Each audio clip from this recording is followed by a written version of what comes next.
মা আজকে চাউমিন দিয়েছে।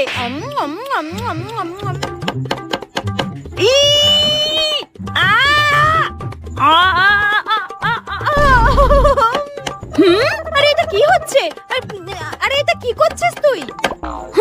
দেখ না, কিছুতেই টিফিন বক্সটা খুলতে পারছি না। মা না খুব ভালো টিফিন দিয়েছিল আজকে বলছিল, কিন্তু এত টাইট করে আটকেছে খুলতেই পারছি না কিছুতেই।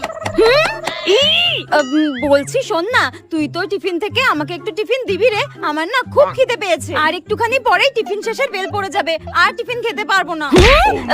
না রে, আমাকে মা এমনিই অল্প করে চাউমিন দিয়েছে, তোকে দিলে আমি কি খাবো বল? আমার তো পেটই ভরবে না।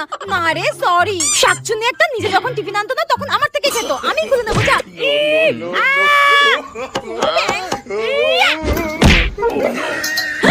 এই রে, এটা কি করলাম আমি? তোকে আমি চাউমিন দিইনি বলে